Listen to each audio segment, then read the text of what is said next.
In these next few minutes, I am going to convince you that every bug Pokemon in the series has the potential to be good. Stand ready for my arrival, worm.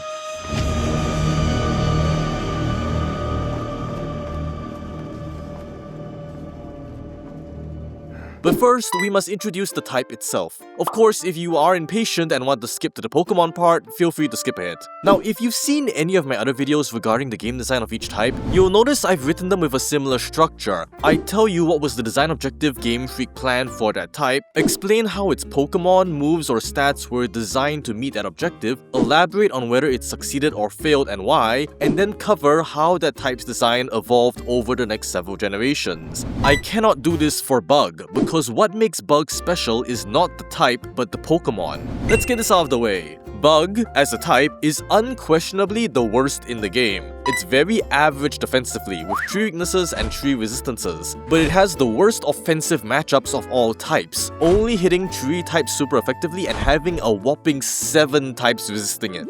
For reference, Steel and Poison, the most defensively focused types, only have 4 types each resisting them, 1 being themselves. Even when you factor in Steel's immunity to poison, both are still leagues above Bug.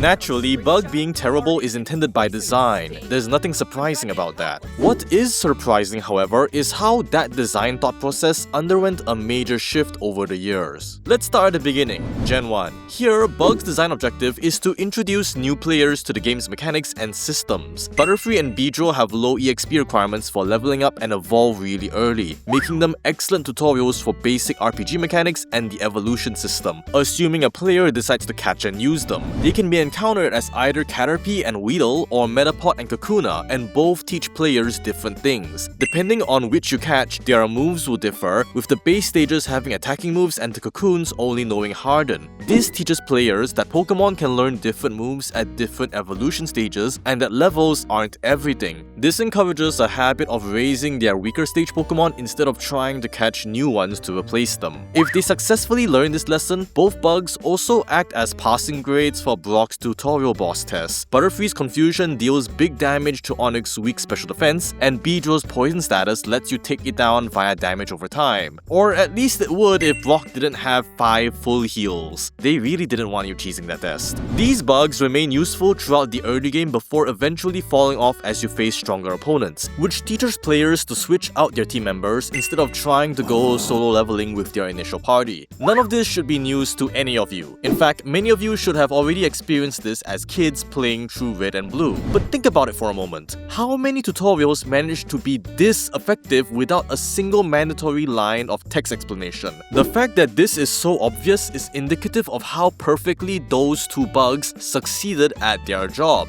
In that regards, we can consider Bug to be arguably the most successful type in Gen 1 from a game design perspective. Bug's only mistake was forgetting about the rest of the game. Contrary to what Butterfree and Beedrill imply, not all Bug Pokemon are meant to be early game Pokemon that evolve easily. In fact, none of the remaining Gen 1 Bugs follow that at all. Paras and Venonat evolve at levels 24 and 31 respectively, making them both mid-game Pokemon specializing in spreading status effects. Scyther and Pinsir are both single-stage Pokemon that cannot evolve, and have stats comparable to other late-game Pokemon such as Tauros, with Scyther being fast and frail and Pinsir being slower and bulkier. This is one of the best Pokemon distributions out of any type. The player will always have access to Bug Pokemon with stats suitable for any stage of the game. However, they have zero reason to use any of them, because like Ghost, Bug moves don't exist. Leech Life had 20 base power, String Shot didn't deal damage, Twin Needle was exclusive to Beedrill, and Pin Missile was exclusive to Jolteon and also Beedrill. That's it. Apparently only Beedrill gets anything good. Bugs perform badly not because they lack stats or had too many weaknesses, it's because they could never benefit from offensive type advantage in any matchup, and their damage would always be poor due to lacking Scene type attack bonus. This had the unintentional side effect of contributing to Psychic's dominance because they effectively had no type weaknesses. Just imagine if Scizor or Signal Beam existed back in Gen 1, the history books would look very different, probably a bit less overwhelmingly psychic.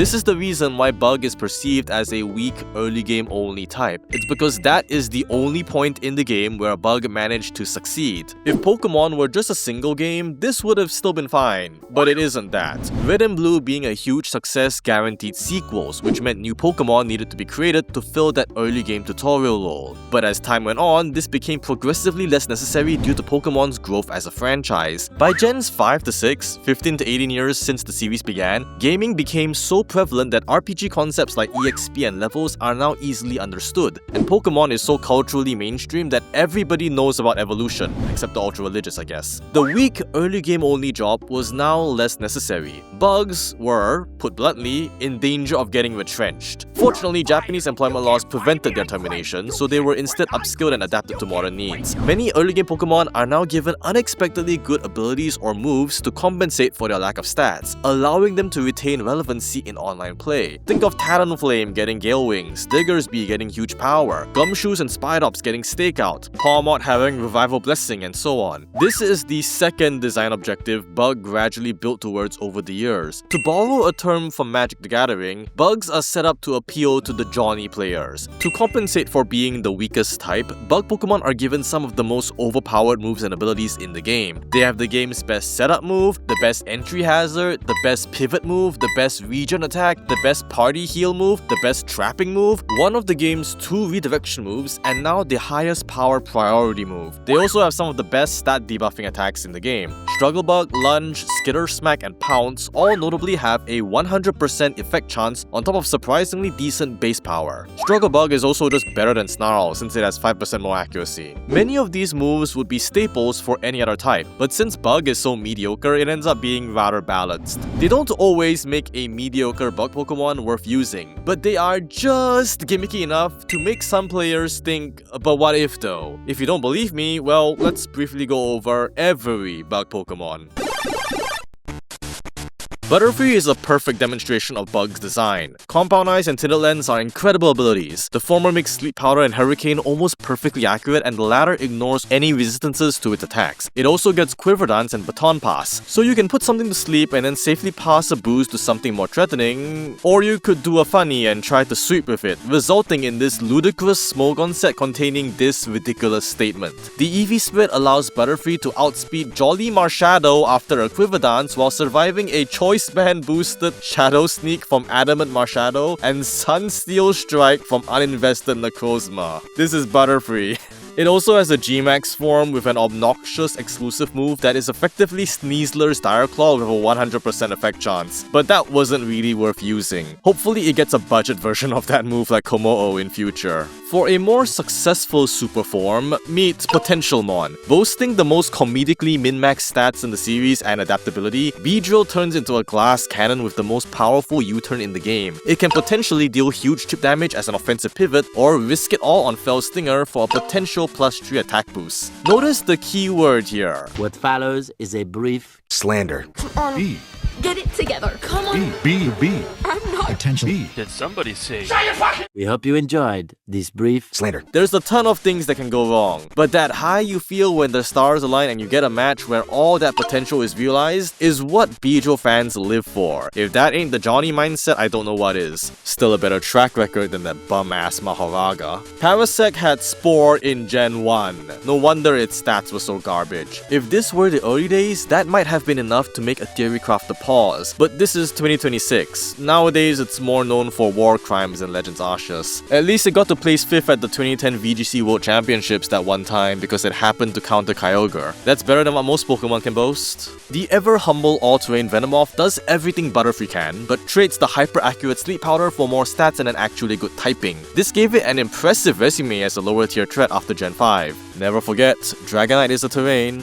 Scyther is actually good, it just lacked bug moves in Gen 1. It has actual stats, to the point where its evolutions keep the same base stat total and just shuffle them around with new typings. It's historically been decent as a lower tier attacker thanks to its high speed, especially ever since Gen 4 when it received U-turn and Technician, though most people just evolve it. Still, the fact that an unevolved bug Pokemon even has a competitive track record is impressive. Pinsir is the only time you will ever see bug flying be good. Mega Pinsir's Aerialate turns normal moves into supercharged flying moves, meaning it can Swords Dance to become a terrific wall breaker or quick attack for revenge killing. Ironically, the only thing holding it back is its typing, but in this case maybe it's for the better. Ledian is what I like to call a play-true mon. It's complete rubbish competitively, but it has one single trick that makes it really good for a game playthrough. What is that trick? It learns Reflect, Light Screen and Safeguard at level 24 in Gen 2 and level 14 in Gen 4. Doesn't sound impressive until you realize only 3 Pokemon in Gen 2 learn both screen moves: Mr. Mime, Chikorita, and Ladybug. Everyone else only gets 1 or none. So if you want a good starter, this is your only option. This makes it a rare support mon at a stage of a game where you are notably lacking in support mons, letting you deal with otherwise difficult bosses. Notably, Reflect makes Whitney's Miltank significantly easier to deal with, and Safeguard gives you a free win against Morty's Hypnosis Dream Eater strategy. It's also a great help in Sun and Moon against some of the totem fights, especially Lurantis. Also surprisingly useful in the Colosseum games because everything there is a double battle. Unfortunately, it's still yet to receive a buff, but this is probably still more than you were initially expecting out of Ledian, isn't it? Earlier I mentioned Sticky Web is the best entry hazard in the game, because it is. -1 speed on switch-in is potentially game-winning, so much so that this rare move alone potentially justifies using several otherwise mediocre Pokemon. Ariados is one of them. Of the Sticky Web users, it is the only one that gets Toxic Spikes. It's still arguably the second worst choice for a web setter, but at least that's something. It also randomly received a signature move in Gen 7 for no reason. Toxic Tread, a string shot clone that poisons the target. Why? I don't know, but it's there, I guess? Funnily enough, Ariados currently sees use in Champions as a tech option because it happens to hard counter Sneasler, the second most popular Pokemon in the meta. It gets Rage Powder to redirect attacks, has like 4 times resistance to close combat, is immune to poison due to its type, is immune to sleep due to insomnia, and has a bunch of speed control moves. So we might be living in a timeline where Ariados potentially pulls a Pachirisu and wins a world championship. Is this what Harambe died for? Mega Yanma tries very hard to make bug flying work. Speed Boost and Tinted Lens are probably the most busted abilities you could give to a fast special attacker. If this thing had any other type, it'd potentially have a historical OU track record. Unfortunately, it could not surpass the limits of its typing. Being 4 times weak to Stealth Rock means it only gets 1 chance to sweep, and since it lacks any moves stronger than Bug Buzz and Air Slash and has no way to boost its special attack, it tends to fail more often than succeed. It feels like it's just barely one small step away from greatness. Still a respectable attempt nonetheless. Forretress is the great granddaddy of entry hazards. Spikes, Toxic Spikes, Stealth Rock, it's all yours my friend if you have enough VP. Nowadays it's outclassed by Ferrothorn, but it has a few tricks such as Rapid Spin to clear enemy hazards, Volt Switch for a slow pivot, Explosion to deal a big chunk of damage, and LGBT Tolerance to provide emotional support. It isn't quite as great as it used to be, but I don't think anybody would deny that Forretress was good. Unk still got it. We do not need to talk about Scizor. It is so good that its Mega Evolution just gave it extra defense stats and called it a day. Shuckle is the funny stat gimmick mon. Notable for being a rare Encore user in Gen 2, nowadays it has a ton of wacky gimmick moves like Power Split, Pain Split, and Guard Split. Contrary also gives it the funniest Shell Smash in the game, or you could also be a madman and try to sweep with Power Trick. For actually practical uses, it is the bulkiest Sticky Web user and arguably the best overall, since it's the only one that also gets Stealth Rock. Heracross is the first true bug attacker in the franchise, because it was the first to receive Mega Horn, the first actually good bug attack. Historically, it's always been great for its huge damage output, bolstered by guts and high power moves like Close Combat. Its Mega Evolution gives it 185 attack and Skill Link, letting it trade Mega Horn for a more accurate alternative that busts through substitutes. Beautify and Dustox are Butterfree and Venomoth, but worse. They have Quiver Dance, but lack all the other moves and tricks which their Cantonian counterparts have. Their only point of usefulness is being a free win against Brawly in the Hoenn games. These are a testament to how bad a Pokemon can be while still having Quiver Dance. Says a lot about how busted Quiver Dance is that they can still be kinda usable. Remember when you fought Guzma in Sun and Moon and got swept by his Masquerain? Well, there's a reason for that. Masquerain has the distinction for receiving the single biggest stat buff out of any Pokemon. In Gen 7, it received an extra 20 special attack and 20 speed, presumably in order to make Guzma into a more threatening boss. Mission accomplished there. It's the only Sticky Web user with Quiver Dance and can also Baton Pass the boost, and gets to set up somewhat safely thanks to Intimidate, making it deceptively effective. Speaking of Baton Passing boost, here is Ninjask. It's the fastest non-legendary alive, has speed boost and Baton Pass, could also pass a Swords Dance too if you're feeling risky, and since it's got 90 attack, you could maybe score a KO if need be. Though the other bug is much more infamous. Mr. Wonder God himself, the gimmick to end all gimmicks. Shedinja is simultaneously a Timmy and Johnny player's wet dream. Wonder God is a blatantly overpowered and flashy ability which is counterbalanced by Shedinja having only 1 HP. This makes it the most polarizing and matchup dependent Pokemon in the entire game, because it can invalidate the most overpowered of opponents depending on the situation. When you can checkmate a Calm Mind boosted Magearna or Kyogre, you can't help but laugh. Thank goodness they had the foresight to Dexit it during Scarlet and Violet. I'm fucking invincible! Volbeat and Illumise both have Prankster and Encore, making both absolute bastards as supports. They have no shortage of utility moves and have even seen use as unorthodox weather setters. Volbeat is slightly better due to having one additional trick, Tail Glow and Baton Pass, but if you aren't using that, then they are pretty much interchangeable. Armado is actually really good, by Gen 3 standards. 125 attack back then was quite rare, meaning it could output unexpectedly impressive damage, and it had both Rapid Spin and Knockoff, giving it extremely useful utility. Unfortunately, it's an antique by modern standards. 125 attack is no longer as rare as it used to be, hazard removal is now much more common due to the fog, and Knockoff is now much more widely distributed. Tragically, this is a bug which did the opposite of what every other bug did. It had a genuinely great bag of tricks to compensate for its shortcomings, but losing exclusive access to all of them meant it was no longer worth using. Kricketune has the title of being the only Pokemon to get emergency nerfed within a single game. Not even Kangaskhan's parental bond got nerfed that quickly. That at least waited until the next generation. This thing learned Perish Song at level 38, the earliest out of any Pokemon except Lapras, meaning that by the 6th gym, this silly Deliliwhoop bug can cheese every single boss in the game. No wonder its stats are so garbage. That gimmick makes it arguably one of the most busted playthrough mons ever. It practically breaks the game's difficulty in half. In fact, Kricketune was so stupidly cheesy that Game Freak immediately nerfed it in Platinum. Now it learns Perish Song at level 50, meaning you only get it at the League. So you can still cheese Cynthia's Garchomp but nothing else. Nowadays, its only redeeming quality is being a sticky web setter, albeit the worst one. But if anybody ever asks why Kricketune sucks so much, it's because it's still paying for its crimes back in Diamond and Pearl. Wormadam and Morphim are another case of Beautify and Dustox, but with fancier secondary types. They have Quiver Dance and Morphim also has Tinted Lens, but that's about it. They are at least decent in a Sinnoh game playthrough. Wormadam is particularly notable for being the earliest way you can obtain a bug Steel type, so they can be solid for a Nuzlocke. But yeah, these guys pretty much got given Quiver Dance and nothing else. Vespiquen is a tragedy. Its stats are perfect for a bulky defensive Pokemon. It was given 3 great signature moves which complemented its playstyle. It's also unexpectedly rare for a bug due to its gender lock evolution. It had everything in place to be the Gyarados of Sinnoh. What went wrong? That damn bug flying type. Yanmega struggled to make it work offensively, but Vespiquen proves how useless it is defensively. Tragically, nothing short of a new regional form and type change can salvage this. It did everything it could to overcome the limits of its type, but it just wasn't enough. Scolipede gets good by ditching the bug type when it evolves for one of the best type combos in the game.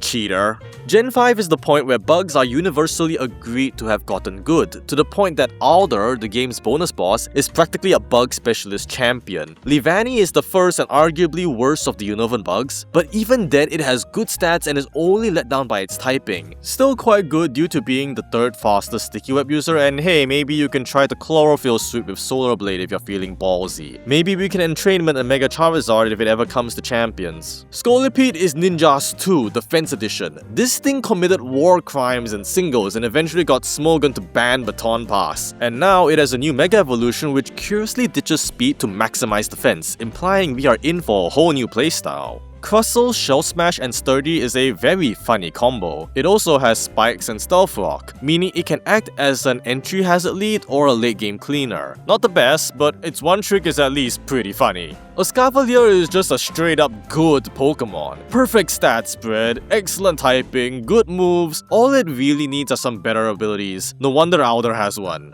Galvantula's funny gimmick is Compound-Eyes Thunder, and it has good speed and special attack to actually deal damage with it. It is also the second fastest Sticky Web user. Excelgor is Ninjask Tree Special Attack Edition. It's a fast offensive spike setter and has a funny trick with Unburden. Bug Buzz can activate and consume Throat Spray, giving it instant access to +1 special attack and +2 speed. Pretty cool. Durant was unironically meta in Sword and Shield thanks to Dynamax. Because Dynamax moves cannot miss, Hustle was effectively a free 50% attack boost with 0 drawbacks, turning Durant into a ridiculous wall breaker during those 3 turns. It also has Entrainment if you want to try giving Hustle to someone else, or you could give Truant to your opponent if you want to be funny. Volcarona is basically a pseudo-legendary in all but stats. It is the peak of Bug's power. It's a champion's ace for good reason, and if Alder gets a Quiver Dance up, you are in very real danger of losing. Volcarona is so ridiculously powerful and versatile that it takes forever to explain why. Go watch Foresight Review's video on it or something, I'm not covering it. Genesect. ドイツの科学は世界一 Vivillon is Butterfree, but French. I claim this point for France! All the same tricks, but with a few new ones. Rage Powder lets it provide redirection support, and it's one of the only 2 Pokemon with Friend Guard in Champions alongside Mousehold. Weirdly enough, its old signature move, Powder, was deleted. Vivillon stands out as one of the best modern showcases of bugs as a type. It's a weak early game Pokemon, teaches players about game systems like Wonder Trade, and has a number of hidden tricks which make it competitively relevant. What an outstanding Pokemon. Vikavolt is a rare, slow, bulky electric type. With 145 special attack, levitate, and electro web, it makes for a great doubles partner that can both disrupt and output impressive firepower, paired with a ground type for the good old Disquake combo. In singles, it is also the sticky web setter with the highest offenses, letting it double as a wall breaker. Its only real problem is that you can't evolve it until the damn 4th island in Sun and Moon. Chargerbug has a really funny doubles ability. Battery boosts ally special attacks by 30%. Maybe it'll give it to Mega Electros or something. It's also apparently the 2024 World Champion in Pokemon Go, defeating Giratina to claim the title. Incineroar could never. Ribombi's 124 speed makes it the fastest Sticky Web and Quiver Dance user in the game, and its Fairy type lets it check many opponents. Don't let its small size fool you, this thing was good enough to see use in Ubers. It's also responsible for buffing numerous other bugs and doubles, since its former signature move, Pollen Puff, was made a TM. Araquanid is a mediocre Pokemon with an overpowered ability. Water Bubble is practically 3 abilities in one. It reduces incoming fire damage, provides burn immunity, and doubles your water damage. In other words, it's water huge power, so yeah, it's pretty good. But what's better than 1 water bubble? 2 water bubbles! Entrainment lets you give this ability to a better water Pokemon in doubles. Pretty much everyone benefits from getting this, except Azumarill for obvious reasons. Golisopod makes one hell of a first impression, with terrific stats and a unique playstyle based around exploiting first impression's unique properties. Guzma shows us how this works. Golisopod comes out, one-shot something with first impression, uses its huge bulk to take hits and brawl, emergency exit gets you a safe switch to a new teammate, then Golisopod comes back out to one-shot something with first impression again. It's a very unique and well-designed boss fight. This, however, translates awkwardly to a competitive context due to how switching works. Switching out is a reactionary act. You give up a turn to get a Pokemon out of a disadvantageous position, with the incoming Pokemon hopefully being able to put the opponent in a disadvantageous position. If the opponent predicts the switch, they can then use a different move to take advantage of it. U-turn is good because it turns switching into a proactive act. Instead of just giving up the turn, you deal damage, and for slower mons, the switch can happen after you take the hit, letting the incoming Pokemon come in safely. The eject button item is good because it's unexpected. Players using it have chosen to do so for the sake of a specific strategy, and the opponent is unaware of its presence, letting them get caught off guard. Golisopod's key issue is that the switch is not only forced, but also free and predictable. When emergency exit activates, Golisopod cancels its action and switches out immediately, effectively giving the opponent a free attack.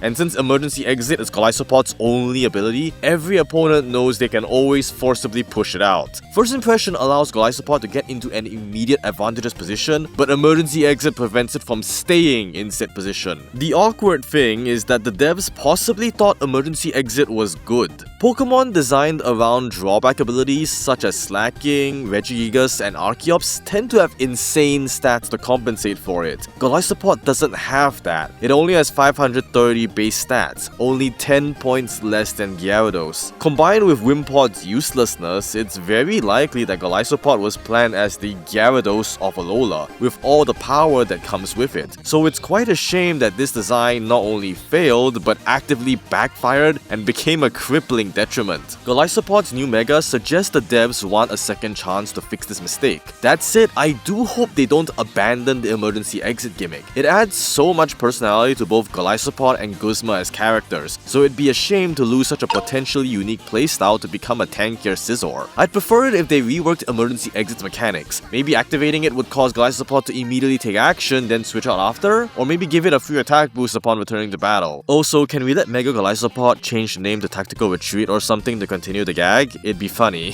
Buzzwole! 目覚めたまえ我が主たちよ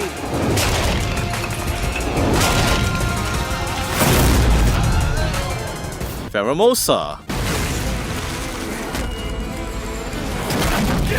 Beetle is an inverted Ledian. Both are support specialists, but while Ladybug is a good playthrough mon due to evolving early and having a great early move pool, Blipbug and Dottler are useless because they evolve late and learn no moves. But while Ledian has awful stats and is competitively worthless, Beetle has great stats and is competitively less worthless. Being a psychic type means it has a ton of bullshit support moves, with its G-Max move being particularly unique. It deals damage, it sets gravity, and with telepathy, you can tell it's designed for double shenanigans. The problem is that Bug and Psychic synergize awfully, leaving it weak to practically everything under the sun, and using a Dynamax for super gravity feels like way too much opportunity cost to be worthwhile. The idea is certainly cool though. It would be neat if it returned in future with a budget version of that G-Max move. Centiskorch pairs Coil with White Smoke, letting it set up stats without fear of getting its attack debuffed or burned. It also gets Heatmore's Fire Lash and actually uses it really well. Since Fire Lash has 80 power and inflicts a guaranteed defense drop, it's almost impossible to wall Centiskorch without a fire immunity. Frostmoth showcases both sides of the Ice-type coin. Ice Scales doubles its special defense for free, which is obviously broken, and it has a good support move pool, but it's slow and Ice is so defensively horrid that it fails at anything supportive. What you should instead use is Quiver Dance. Take advantage of Snow and Aurora Veil to safely set up, then use Ice's offensive capabilities to sweep. It's actually pretty solid in the lower tiers, though it really wishes it was just a bit faster. Always remember, if an Ice type is fast, it's probably good. If it's slow, it probably isn't. Cleavor hits like a truck. Stone Axe is already insanely good due to being an attack which sets Stealth Rock, but Sharpness also turns it into a 97 base power attack with 90% accuracy, making it better than Stone Edge. Normally, Stealth Rock isn't used in doubles because it isn't worth spending a turn for it, but since Stone Axe is so powerful, Cleavor effectively gets rocks for free because it'd be clicking that move in almost every situation anyway. Just pray you don't miss because rock move accuracy. Its only flaw is middling defenses and speed, but with 135 attack, you can just slap on a Choice Scarf and get good results. Spidops has a good idea but fumbles the execution. The likely plan was to catch someone at low HP and threaten to KO them with First Impression or Sucker Punch. Then, when they are forced to switch out, the incoming Pokemon receives double the damage thanks to Stakeout. If the opponent survives and tries to attack, they'd be blocked by Silk Trap, lose speed, and get put back into a disadvantageous position where Spidops would outspeed them. The problem is that Spidops has nowhere near enough stats to make this work. 79 attack does not threaten anything, even with first impression, and 35 speed is so slow that many things will still outspeed it even after Silk Trap. You'd need to catch someone on the verge of being KO'd to make this work, and even when it does, the results are only just okay. Could have potential if Game Freak ever gave it a few more points of attack in future. As is, it at least gets a B+ for effort. Low Kicks is the king of UU. It shows you what happens when you pair Tinted Lens with an actually good offensive type and two of the strongest priority moves in the game. Basically, if you can't beat Low Kicks, you aren't getting into OU.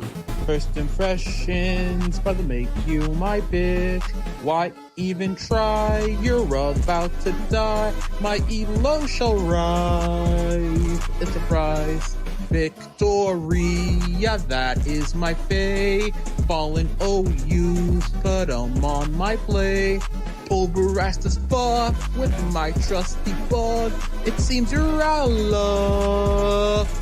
Bug! Rapska has similar bulk to Orbeetle, but less speed and more special attack. Being a psychic type also gives it lots of support bullshit, such as Trick Room. But let's be real, you are using this because of Revival Blessing. A free revive is so strong, it makes even a Pokemon as bad as Rapska worth considering. Even if you do rightfully conclude it isn't worth it, you did at least pause for a moment to consider. Slither Wing is, funnily enough, worse than Volcarona, despite having more stats. Both paradoxes split Volcarona in half, with Iron Moth inheriting the fire side, Fiery Dance and special stats, and Slither Wing inheriting the bug side and becoming a physical attacker. The problem is that both lack the key moves which make Volcarona so good. Without Quiver Dance, Iron Moth is forced to rely on Fiery Dance and Slither Wing can only bulk up. Without Rage Powder, Flame Body, Tailwind or various other support moves, they lack much doubles utility. Of course, being worse than Volcarona still means they are pretty good, because Volcarona is ridiculous. There's probably a lesson that can be learn from these three. Maybe something like don't fixate on the past or worry about the future. Your present is your best life. Sounds good, let's go with that. Iron Moth. Wait, what do you mean this thing isn't a bug?